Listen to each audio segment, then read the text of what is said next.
Moshe Rabbeinu de notre paracha s'exclame. Si déjà les enfants d'Israël ne m'écoutent pas lorsque je leur propose de sortir d'Égypte, alors comment est-ce que le pharaon de l'Égypte pourrait m'écouter? Dans le Talmud, il nous est prescrit une mitzvah très particulière. Le Talmud nous dit la chose suivante. De la même manière qu'il y a une mitzvah de dire des choses qui vont être écoutées, de la même manière, eh bien, il y aura une mitzvah de ne pas dire des choses qui ne seront pas écoutées. Et avec une petite anecdote, eh bien, nous allons essayer de pénétrer le sens profond de cet adage talmudique. En racontant l'histoire de Rav Israël de Vijnitz. Ce Rav Chassid avait l'habitude le soir de se promener une petite demi-heure avec son shamash, un accompagnateur.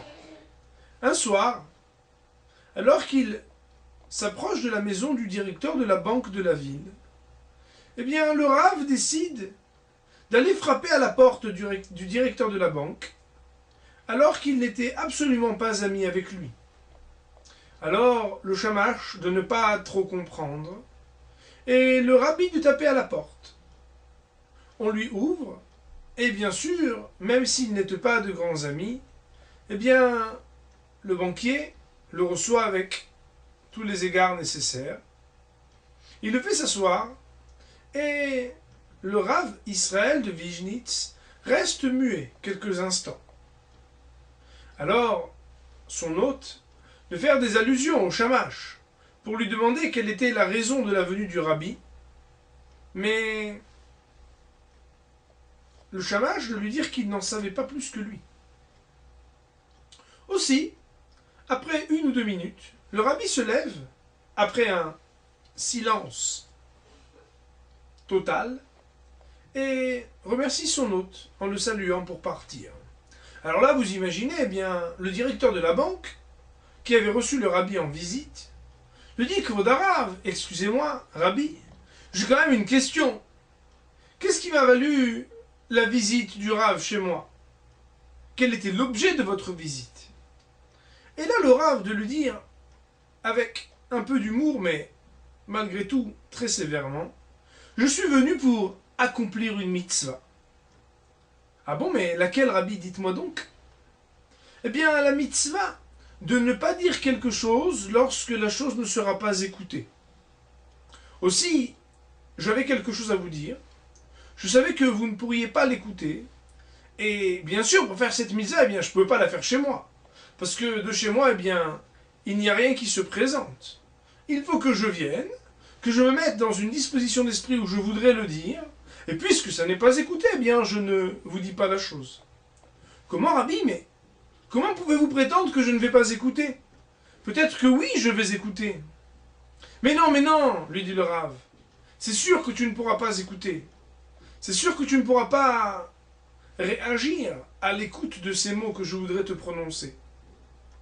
Mais comment, rabbi, insiste le directeur de la banque. Je vous en prie, dites-moi donc.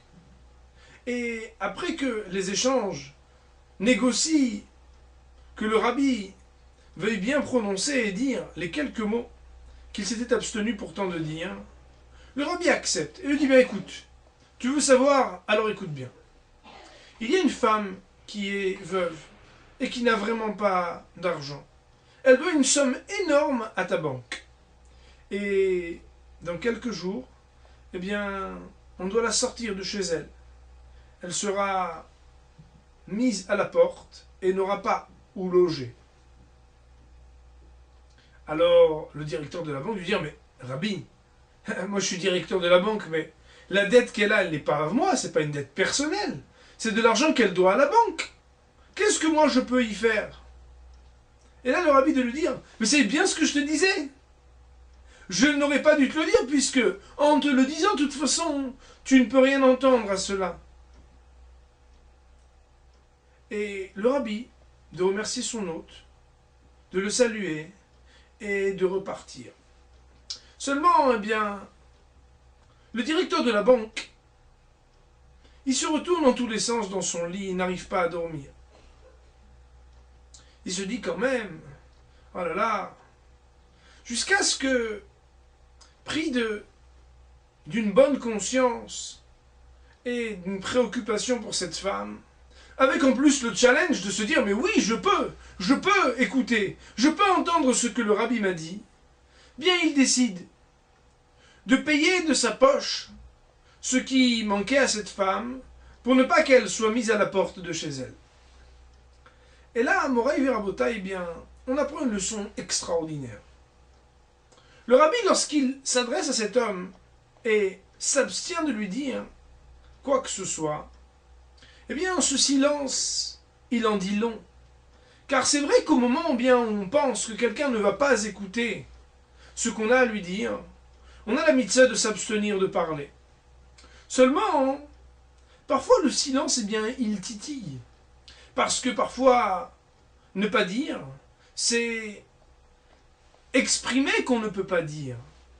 Et chez le Bnei Israël, la nature juive va faire que lorsque quelqu'un pense qu'on ne lui dit pas les choses parce qu'il n'est pas encore à la hauteur de les entendre, eh bien, il va avoir une énergie qui va le pousser très haut et très fort pour arriver à accéder à ce niveau de l'écoute et de l'entendre, pour insister, réclamer à ce qu'on puisse lui livrer le message qui doit être donné.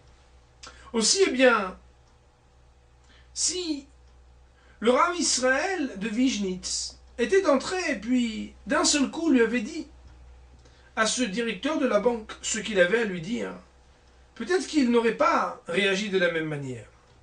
Mais le fait qu'il ait gardé le silence et que c'était à l'initiative et à la demande du directeur de la banque qu'on lui dévoile ce message, qu'on lui donne cette information, car il voulait pouvoir réagir, eh bien c'est le secret qui a permis à cet homme de prendre conscience, de prendre le défi de ce qui l'a amené à faire un acte de bonté parfaite.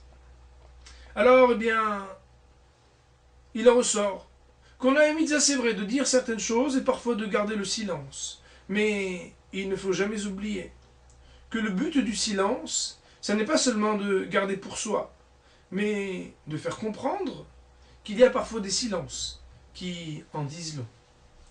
À très bientôt et Shabbat Shalom.